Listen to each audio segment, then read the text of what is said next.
আমি শির সম্পর্কে কথা বলছিলাম, বলতে বলতে প্রায় 11:15টার কাছাকাছি। আমি 10-15 মিনিট আর আপনাদেরকে বেদাত সম্পর্কে একটু ভাবিয়ে দিই। কি বললাম বুঝলেন? একটু ভাবাই, ক্লিয়ার করতে না পারলেও একটু ভাবাই। প্রথমে আমরা জানবো যে বেদাত শব্দ এর বাংলা মানে কি। পবিত্র আল কোরআনে আল্লাহ তাআলা বলছে বাদিউস সামাওয়াতি ওয়াল আরদ, আমি আসমান আর জমিনটাকে তৈরি করেছি কোন নমুনা ছাড়া। বাদি, আল্লাহ বলছে বাদিউস সামাওয়াত, আসমান আর জমিনটাকে তৈরি করেছি আমি বিনা নমুনা ছাড়া। ধরে নেন আমার হাতে একটা ফোন আছে, এটা মনে হয় ভিভো কোম্পানির, আর এই ফোনটাও আছে আমার দুটো ফোন। তা এইটা ভিভো আর এটা একটা অন্য কোম্পানির ফোন। এই ফোন কোম্পানি নিশ্চয়ই একে দেখে তৈরি করেছে, আর নয় একে দেখে তৈরি করেছে। আমি একটা জুতো পরেছি যেটা বাটা নয় খাদিমকে দেখে বানিয়েছে, আর খাদিম নয় বাটাকে দেখে বানিয়েছে। এই মাইকটা কোন একটা কোম্পানি, এইটা দেখে অন্য একটা কোম্পানি বানিয়েছে। পৃথিবীর কোন মানুষ বিনা নমুনাতে কিছু তৈরি করতে পারে না। আচ্ছা, আমার আল্লাহ যে আকাশ তৈরি করেছেন, এই আকাশ অন্য কেউ তৈরি করেছে দেখে তবে করেছেন না একা একাই করেছেন? কোনটা? একা একাই। আল্লাহ বলছে বাদিউস সামাওয়াতি ওয়াল আরদ, আমি ওই পালন কর্তা, আমি ওই খালিক, আমি ওই রকম সৃষ্টি করতে পারি যার কোনো নমুনার প্রয়োজন হয় না। তাহলে বেদাত শব্দের অর্থ হচ্ছে যার কোনো নমুনা খুঁজে পাওয়া যায় না। এই রকম কোন আমল মানুষ যদি নেকির উদ্দেশ্যে যদি করে তার নাম বেদাত।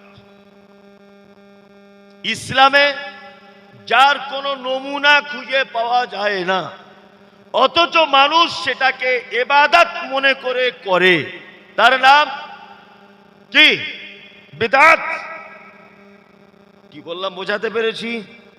এইবার আপনাকে একটা কথা জানতে হবে যে একটা আমল বেদাত কি বেদাত নয়, এটা আমরা কি করে বুঝবো?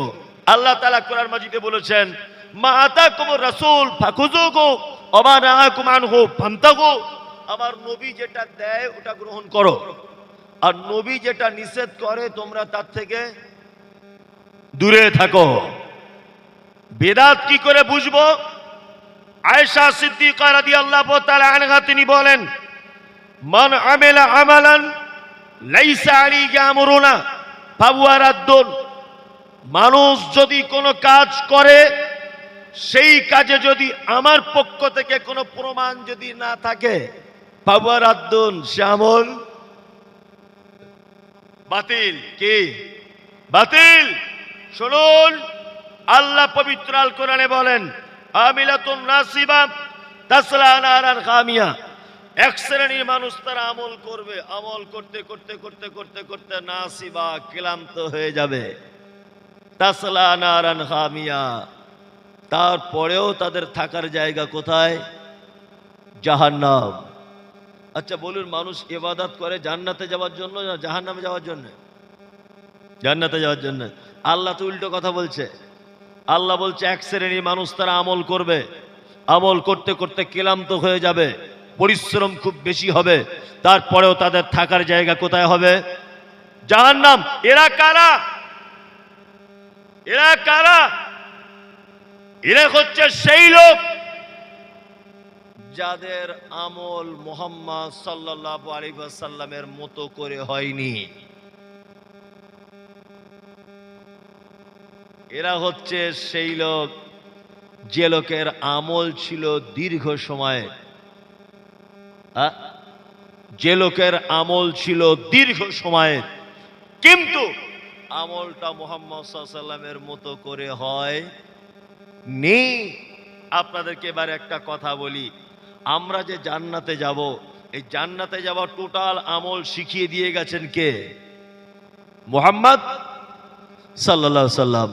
আমরা যদি মুহাম্মদ সাল্লাল্লাহু আলাইহি ওয়াসাল্লামকে ওভারটেক করে কোন আমল যদি করি, সে আমল আল্লাহর দরবারে গ্রহণ হবে বলে মনে হয়? হবে না তো। এবার একটা গল্প বলি, তাহলে শুনুন, জ্ঞান আসে গল্প। আগের বারে বলেছি কি জানি না, এবারে বলছি শুনুন। একটা লোকের চোখের খুব সমস্যা, চোখের, বুঝলেন? তা লোকটা ডাক্তারখানাতে গেছে। তা ডাক্তার চোখ টোক পরীক্ষা করে ওকে একটা চশমা লিখে দিয়েছে প্রেসক্রিপশনে।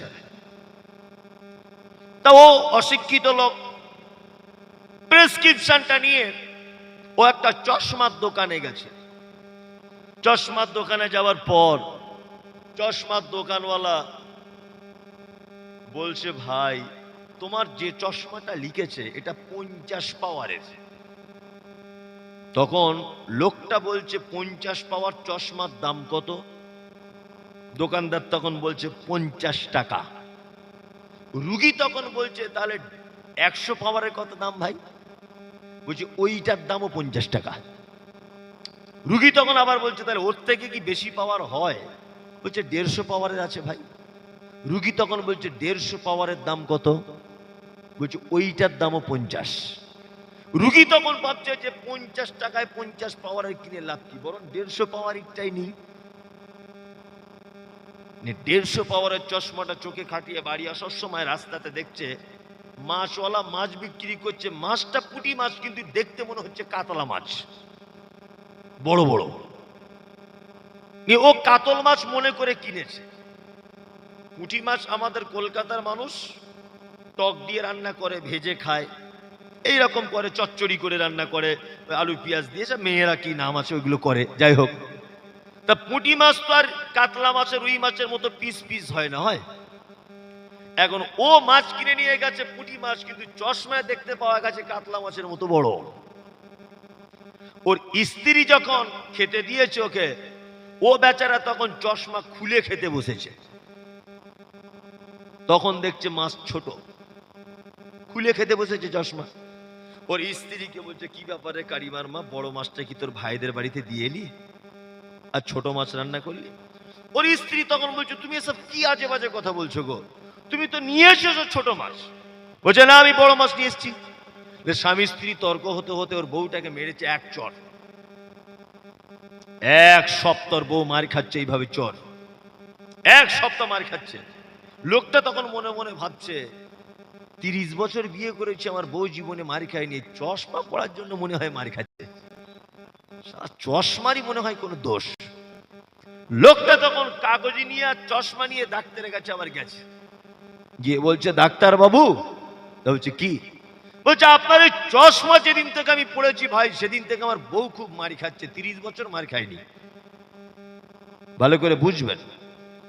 ডাক্তার বলছে, এরকম তো নতুন কথা আজকে শুনলাম, চশমা পড়ে বউ মার খাবে কেন? আচ্ছা ভাই দেখি আপনার চশমার কাগজটা। ডাক্তার প্রথম কাগজ দেখে বলছে, প্রেসক্রিপশন 50 পাওয়ারের লিখেছি। ভালো করে বুঝবেন। বলছে ভাই এবার তোমার চশমাটা দেখি।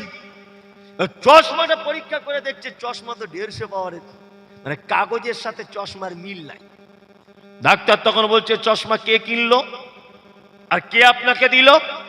রুগী তখন বলছে, ডাক্তার বাবু ভুল যে দিয়েছে তার নয়, আমার দোষ। বলছে কেন? বলছে 50 পাওয়ারের দাম 50 টাকা, 150 পাওয়ারের দামও 50, ওই জন্য আমি 150টা নিয়েছি বুদ্ধি করে। ডাক্তার তখন বলছে, আর এক সপ্তাহ চশমা থাকলে বউ তোমার তালাক হয়ে যেত। কি বুঝলেন? তার মানে একটা রুগীর যতই জটিল অবস্থায় থাকুক না কেন, প্রেসক্রিপশন অনুযায়ী ট্রিটমেন্ট করতে হবে। মাস্টারি করে যদি আপনি ট্রিটমেন্ট করতে যান, তাহলে ক্ষতি হবে না উপকার হবে? ক্ষতি হবে। জান্নাতে যাওয়ার জন্য দুটি পথ, জান্নাতে যাওয়ার জন্য দুটি রাস্তা। মুহাম্মদ সাল্লাল্লাহু আলাইহি ওয়াসাল্লাম তিনি বলেছেন, তারাকতু ফীকুম আমরাইন লাম তাদিল্লু মা তামাসসাকতু বিহিমা কিতাবুল্লাহি ওয়া সুন্নাতি রাসূল।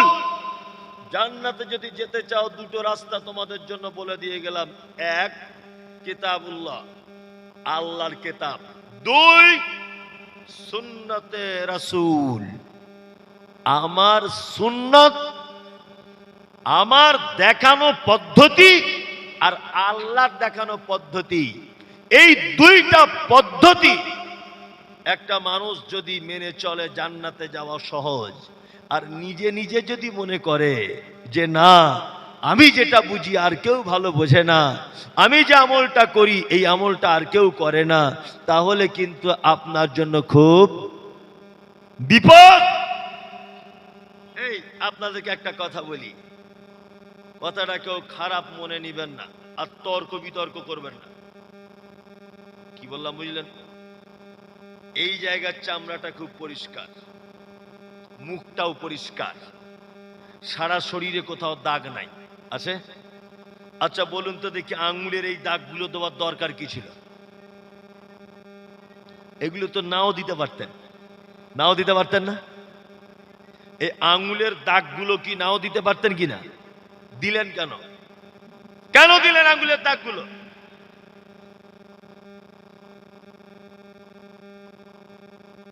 আঙ্গুলের দাগগুলো দিলেন কেন? এর পিছনে একটা কারণ আছে। আসসালামু আলাইকুম রহমতুল্লাহ, আসসালামু আলাইকুম রহমতুল্লাহ। আল্লাহ কি বলছেন? কিয়ামতের দিনে প্রত্যেক অঙ্গ প্রত্যঙ্গ সাক্ষী দিবে আল্লাহর দরবারে। পা সাক্ষী দিয়ে বলবে আল্লাহ আমার দ্বারাতে হেঁটে মসজিদে গিয়েছিল। চোখ সাক্ষী দিবে আল্লাহ গভীর রাত্রি জেগে মমতাজুল ইসলাম কাছ থেকে হাদিস কোরআন শুনেছিল। আল্লাহ জবান সাক্ষী দিবে আমি কলেমা পড়েছিলাম। কি বললাম বুঝলেন না?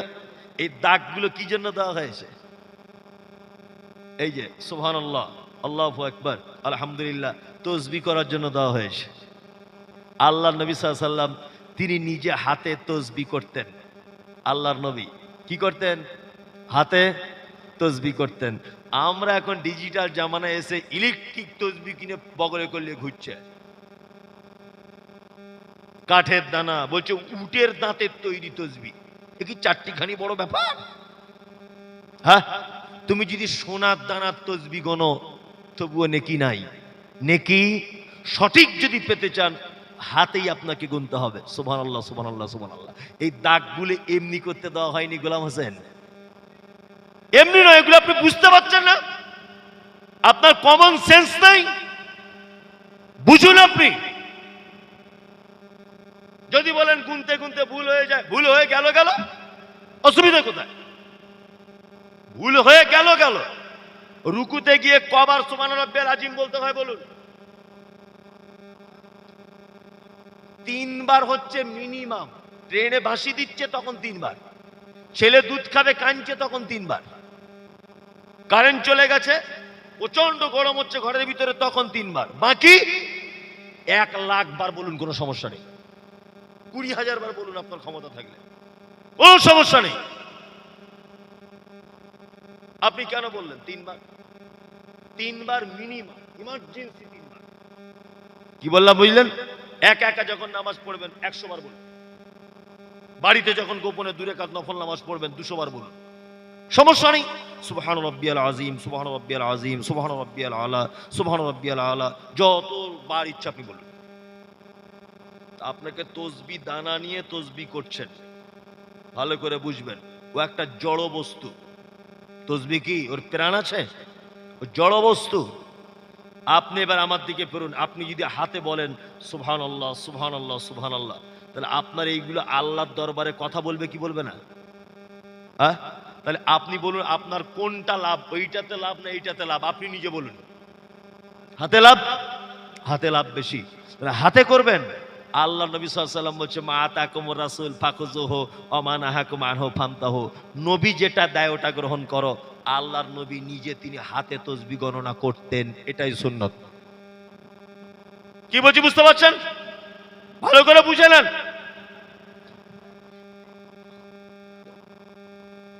সবাই মিলে বললে আমি বলবো কি করে? সবাই মিলে বললে আমি বলবো কি করে? হ্যাঁ, দেখবেন পৃথিবীতে আল্লাহ অনর্থক কাউকে তৈরি করেননি।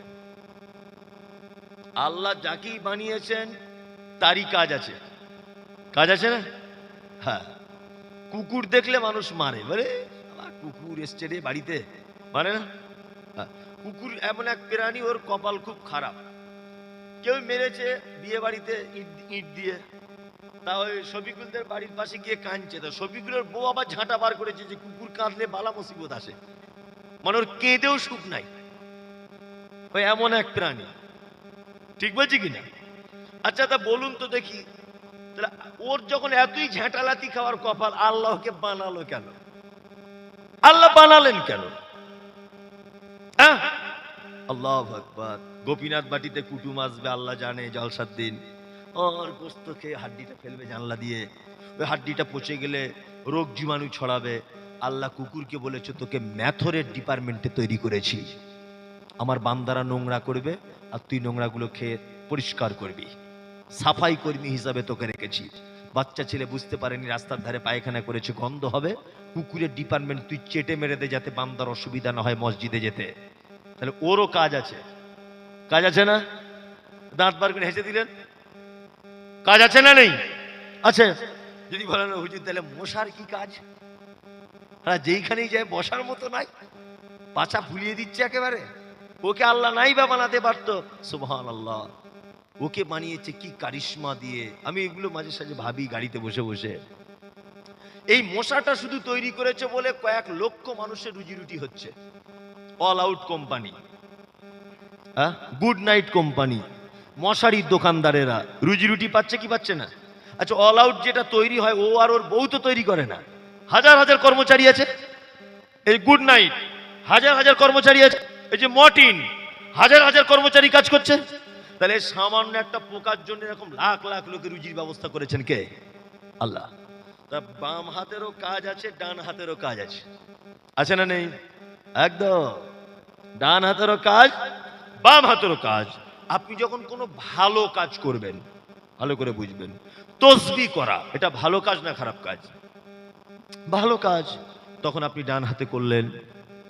এইবারে আপনি কিছু খারাপ কাজও করেন, যেমন ব্যবসা করেন না? ব্যবসা করেন তো, ব্যবসাতে কিছু মিছে কথা বলেন। 10 টাকায় কিনে লোককে বলছে না আল্লাহর কিনে করে বলছি 15 টাকায় কেনা, মিছে কথাটা বলেন। তা ব্যবসা বাণিজ্য আগে, এখন তো কম্পিউটার আবিষ্কার, ক্যালকুলেটর হয়েছে, তখন তো ছিল না। ছিল কি? ছিল না।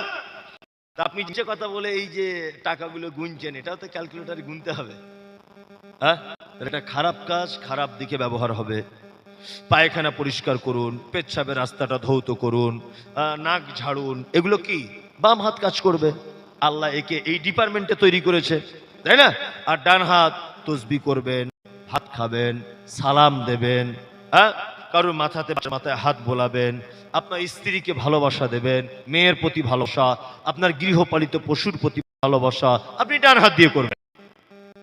কি বললাম বুঝলেন? ডান হাত দিয়ে তসবিহ করবেন, কোনো সমস্যা নেই। এইবার একটা কথা হচ্ছে, লা ইউকাল্লিফুল্লাহু নাফসান ইল্লা উসআহা। আচ্ছা, তো করে এটা আল্লাহ বলছে আমার বান্দার কষ্ট হবে এরকম কোনো কাজ আমি করি না, আর করতে বলিও না। এবার আপনার হাতটা প্যারালাইসিস হয়ে গেছে, ডান হাতটা আপনি মেকাচড়া করতে পারছেন না, তখন বাম হাতে করুন, সমস্যা নেই। কি বললাম বুঝলেন? দাঁড়িয়ে দাঁড়িয়ে নামাজ পড়তে হয়, পায়ে ব্যথা, বসতে পারছে, দাঁড়াতে পারছেন না, যন্ত্রণা, বসে পড়ুন। বসে পড়তে পারছেন না, কি করবেন? শুয়ে পড়ে পড়ুন, সমস্যা নেই। শুয়ে পড়ে আপনার অসুবিধা হচ্ছে, একটু ইশারা করে পড়ুন। কি বললাম বুঝলেন? সব কিছু বিকল্প রাস্তাঘাট আল্লাহ সুবহানাহু ওয়া তাআলা দিয়েছেন। আল্লাহ বেদাত সম্পর্কে বলতে গেলে 1-1.5 ঘন্টা আলোচনা করা লাগবে, কিন্তু অত তো আর বেদাত সম্পর্কে আপনাকে বিস্তারিত জানানো যাবে না। শেষ বেদাত সম্পর্কে একটা হাদিস শুনে নেন। কোন মানুষ যদি বেদাতি আমল করে, যে আমল হাদিস কোরআনে নাই, আল্লাহ নবী সাল্লাল্লাহু আলাইহি ওয়াসাল্লাম বলছেন কিয়ামতের দিনে এক শ্রেণীর মানুষকে দেখতে পাওয়া যাবে, ফেরেশতারা তাদের গলা ধাক্কা দিতে দিতে নিয়ে যাচ্ছে। আল্লাহ নবী বললেন এরা কারা? তখন ফেরেশতা মণ্ডলীরা বলছেন আল্লাহর নবী, এরা হচ্ছে ওই লোক যারা আপনার অনুপস্থিতিতে নতুন নতুন ভেলকিবাজি আমল তৈরি করেছিল ইসলামের নামে, অর্থাৎ বেদাতকারী, যারা নতুন নতুন বেদাত আবিষ্কার করেছিল, এরা কাউসারের পানি পর্যন্ত পাবে না, তাদেরকে বঞ্চিত করে দাও। সম্মানিত বন্ধু, আমল করার আগে যাচাই বাছাই করে তদন্ত করে তবে আমরা সবাই আমল করব যে এই আমলটা হাদিসে এবং কোরআনে আছে না নেই। ইনশাআল্লাহ, ইনশাআল্লাহ, ইনশাআল্লাহ। আপনি তো চালাক লোক, আপনি ঢেঁড়স কিনলে আগা ভেঙে দেখেন, লাউ কিনলে তলায় নখ ঢোকান, ছিম কিনলে লাইটে দেখেন, বেগুন কিনলে ফুটো খোঁজেন পোকা আছে কিনা, সব কিছু আপনি যাচাই বাছাই করতে পারেন। আর আপনি একটা আমল করে জান্নাত যেতে চাইছেন, সে আমলটা আল্লাহর নবী করেছিলেন কিনা দেখতে হবে না? হবে কি হবে না? আল্লাহর নবী এতটুকু দিয়েছে, তোমার ছেলেটা হয়েছে 4-5 মাস, 6 মাস, 1 বছর, 2 বছর বয়স, ওর পেচ্ছাবের রাস্তার আগের চামড়াটা কেটে দাও, মুসলমানি দাও। এতটা আল্লাহর নবী বলেছেন, ভালো করে বুঝতে হবে। এই পর্যন্ত শেষ। এবার আপনি কি করে কাটবেন? আপনি ধরে রাখবেন আপনার বউ কেটে দেবে, এটাও হতে পারে, বা আপনার বউ ধরে থাকবে, আপনি কাঁচি দিয়ে কেটে দেবেন যদি আপনার ক্ষমতা থাকে। ওইটা কেটে দিতে হবে, এটা একটা সুন্নত। এতটুকু ইসলাম দিয়েছে। বাকি আমরা কি করি? উরি বাবা, 300 লোকের বিরিয়ানি, ওর মানে ওর মা আবার পানিতে নেমে দাঁড়িয়ে থাকবে। বুবু পানিতে কেন? বলছে আমার ছেলে জ্বালা কম করবে। তোমায় কে বলেছে খালা এসব কথা? হ্যাঁ, আবার মেয়েরা বলে ওই চামড়াটা যেখানে সেখানে ফেলতে নেই, হ্যাঁ, যেখানে সেখানে ফেলা যাবে না, ইঁদুরে গর্তে দিতে হবে, না চালের মাথায় গুজে রাখতে হবে। চামড়া যত রোদে রাখবি যত তাড়াতাড়ি শুকোবে, আমার ছেলেরও কানটা তত তাড়াতাড়ি শুকোবে।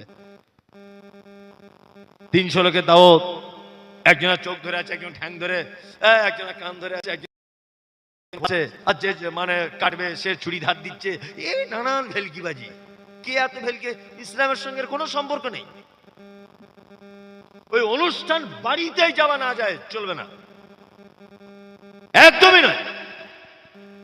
ও চামড়া কাটার যদি অনুষ্ঠান করতে হয়, এখনো তো অনেক কিছু কাটার বাকি। তোর কি বিবেক বুদ্ধি নাই? তোমার কি মাথা মগজ কি পুড়িয়ে গেছে না পচে গেছে? ছেলের একটা মুসলমানি করবে, 300 লোকে দাওয়াত করছে কেন? আপনাদের এখানে মনে এসব হয় না? হয়? হ্যাঁ। আর আপনিও, আপনারও তো লজ্জা শরম কম, আপনি তো খেয়ে আসেন না? খেয়ে আসেন। আল্লাহু আকবার। এত বড় বড় দাড়ি, এত বড় বড়, আর বড় পাঞ্জাবি পরে। চাচা কোথা থেকে আসছো? বলছে মফিজুর মরে গিয়েছিল, 40-7 দিন আজকে খানা করেছে। তো সব ঠিক আছে, আর লবণটা একটু বেশি। চাচার মনে হচ্ছে তোমার চামড়া তুলে দিলে আমার গায়ে রাগ মিটবে না, তুমি এই খানা খেলে, তুমি এই অনুষ্ঠান বাড়িতে গেলে, হ্যাঁ, ছি ছি ছি। একটা গরু পর্যন্ত ভালো মন্দ বেঁচে খায়, একটা গরু। আপনি গরুকে যদি মাংস রান্না করে দেন, খাবে? হবে? আরে একটা গরু পর্যন্ত ভালো মন্দ বেঁচে খায়। ওই জন্য তো আল্লাহ কোরআনে বলেছে উলাইকা কালানাম বাল হুম আযাল আউলাইকা হুমুল গাফিলুন। আরে মানুষ তো খারাপ খারাপ চতুষ্পদ প্রাণী, শুয়োর কুকুর, তার থেকে নিকৃষ্ট। আল্লাহ কোরআনে বলেছে তো, এটা কোরআনে বলেছে। আল্লাহ এই কথা কেন বললেন? কুকুর বোঝে কি খেতে হয়, গরু বোঝে কি খেতে হয় আর কি খেতে হয় না, এটা ও বোঝে। গরু অবলা প্রাণী। মানুষ তুমি বোঝো না কি খেতে হয় আর কোনটা ছেড়ে দিতে হয়। দাওয়াত করেছে বলে চলে যেতে হবে? কোন দাওয়াত বাড়িতে যেতে হবে আর কোন দাওয়াত বাড়িতে যেতে হবে না তোমার এই হুঁশ নাই? মুসলমানই তোমাকে দাওয়াত করেছে? একদম না, আমার পক্ষে এটা সম্ভব নয়। ইসলাম পারমিশন দেয় না। ওর আব্বা মারা গেছে, 40 দিন খানা হচ্ছে না, ইসলাম পারমিশন নেই। আরে আল্লাহ নবী বলেছেন যে মারা যাবে তার বাড়িতে 3 দিন কোনো চুলো জ্বলবে না, তার বাড়িতে 3 দিন চুলো জ্বলবে না। তার বাড়িতে খাবে কি? খাবে সব একদিন খাওয়াবে, আমি একদিন, আর এ একদিন খাওয়াবে। ওরা 3 দিন শোক পালন করবে, কান্নাকাটি করবে। ভালো করে বুঝবেন, ওরা মন খারাপ করে থাকবে। কি বললাম বুঝলেন না? আর ওর বাড়ির গরু বার করে জবাই করে দিল, হ্যাঁ, ওর পুকুরের মাছ ধরে খাইয়ে দিল। বলছে ছেলেটা আমার কি ভালো। যে কি কেন খালা তোমার ছেলে ভালো? বলছে বাপকে এত ভালোবাসে, ওর বাপ যে ডেটে মরে গিয়েছিল 3 বছর ওই ডেটে মিলাদ করছে। ছেলে আমার খুব ভালো, ওর বাপকে খুব ভালোবাসে, ওর বাপ যে ডেটে মরেছে ওই ডেটের পর পর 3 বছর মিলাদ দিচ্ছে। আবার আমার ছেলে বলছে মরণ পুজো দিয়ে যাব। তোমার ছেলে ভালো? কে বলেছে তোমার ছেলে ভালো? তোমার ছেলের মতো বদমায়েশ আর তোমার ছেলের মতো খারাপ জগতে কেউ নাই, কেউ নাই। কেউ তোমাকে যুক্তি দিল? মুহাম্মদ সাল্লাল্লাহু আলাইহি ওয়াসাল্লাম বলেছেন, ইজা মাতাল ইনসান ইনকাতা আনহু আমালুহু ইল্লা মিন সালাসাতিন সাদাকাতিন জারিয়াতিন আও ইলমিন ইয়ামতাফাউ বিহি আও ওয়ালাদিন সালিহিন ইয়াদু লাহু। মানুষ মারা গেলে তার সব আমল বন্ধ, তিনটা আমল ছাড়া। সাদকায়ে জারিয়া, সাদকায়ে জারিয়া, ও নিজে যদি কিছু দান করে গিয়ে থাকে আর ওর নামে যদি কেউ দান করে। দুই, এমন শিক্ষা কাউকে দিয়ে গেছে যার শিক্ষার ভিতরে উপকারিতা রয়েছে, যেমন 5 জনকে কোরআন শিক্ষা দিয়েছে, তারা আবার 5 জনকে কোরআন শিক্ষা দিচ্ছে, এইটার কারণে ও নেকি পাবে। 3, আও ওয়ালাদিন সালিহিন ইয়াদউ লাহু, এমন এক নেক সন্তান দেখে গেছে, নেক সন্তান। নেক সন্তান মানে নামাজ পড়ে, রোজা করে, ভালো কাজ করে, হারাম হালাল বেঁচে চলে, এই রকম কোন সন্তান যদি তার বাপের জন্য যদি দোয়া যদি করে, কি বলছি বুঝতে পারছেন? এই রকম সন্তান। কিছু বলছে?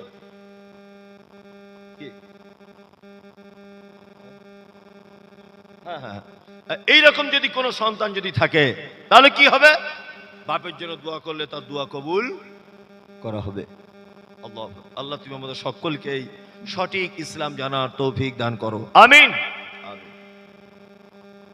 ও খাওয়া দাওয়া নেমন্তন্ন আছে, জলসার পরে শেষ, আপনারা সবাই খাওয়া দাওয়া করে যাবেন। আল্লাহর নবী সাল্লাল্লাহু আলাইহি ওয়াসাল্লাম তিনি কোনো মজলিস যখন শেষ যখন করে দিতেন, কোন মজলিস একটা দোয়া বলে শেষ করে দিতেন। আমি সেই সুন্নতি দোয়াটা বলে শেষ করে দেব, তারপরে আপনাদের কোনো বক্তা থাকলে বক্তব্য রাখবে। আমার পক্ষ থেকেও এই সুন্নতি দোয়া, সুবহানাকা আল্লাহুম্মা বলুন ওয়া বিহামদিকা আশহাদু আল্লা ইলাহা ইল্লা আনতা আস্তাগফিরুকা ওয়া আতুবু ইলাইক। দোয়াটা যাতে আপনার মুখস্থ হয়, আমি আর একবার বলছি আপনার উপকারের জন্য। সুবহানাকা আল্লাহুম্মা ওয়া বিহামদিকা আশহাদু আল্লা ইলাহা ইল্লা আনতা আস্তাগফিরুকা ওয়া আতুবু ইলাইক। আসসালামু আলাইকুম ওয়া রাহমাতুল্লাহ।